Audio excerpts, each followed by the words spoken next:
This is episode 9 of 33, the story of my life and my diagnosis with bipolar disorder. Today's episode is about people-pleasing and the fawning response, and it's about when I was 9 years old and all I really did was people-please. I didn't know the word fawning back then, but I knew the feeling. The tightness in my chest when somebody else was upset, the instinct to fix it immediately before it turned into something worse. I wasn't scared of conflict, I was scared of being blamed for it. So I got really good at reading the room, at diffusing tension, at making myself small so I wouldn't cause waves, but useful enough to not be ignored.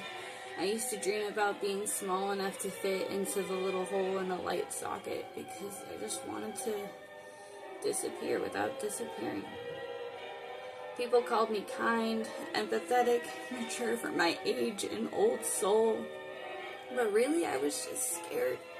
Scared I was unliked, scared I was going to be punished, scared I was going to be spanked, scared that if I didn't make everybody feel good, I was going to lose the little bit of safety that I had left. So I gave compliments I didn't mean. I said yes when I wanted to say no. I laughed at jokes that made my stomach turn. I thought that's what being good meant, that self-sacrifice was virtue, that boundaries were selfish. And when I did try to say no, when I hesitated or pushed back, people got upset, which just reinforced the lesson that it's better to be agreeable than it is to be honest. I didn't even realize how often I was lying to myself to make other people comfortable. I just thought that I was helping. That's the trick of the fawn response, is that it feels like kindness, but it's fear in a costume. It's a wolf in sheep's clothing.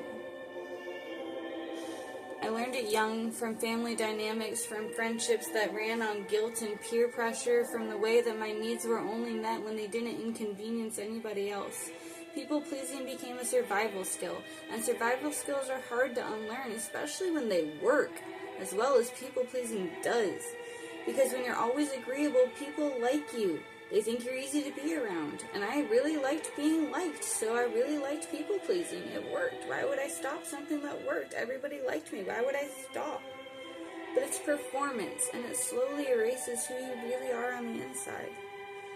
I used to think that love meant sacrificing myself, that if somebody was happy with me, that meant that I was safe.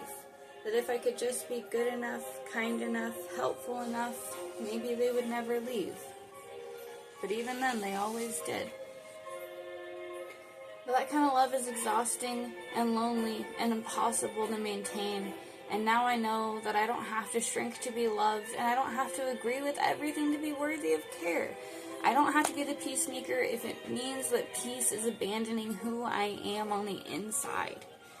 I still catch myself doing it sometimes, nodding, being agreeable, fawning, over-explaining, but now I do my best to pause and ask myself, am I doing this because it's true on the inside or just because I'm scared?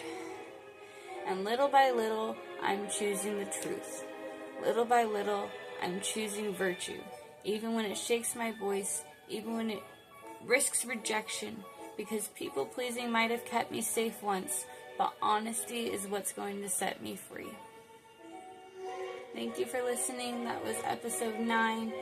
I come back for episode 10 tomorrow at 3:33 p.m.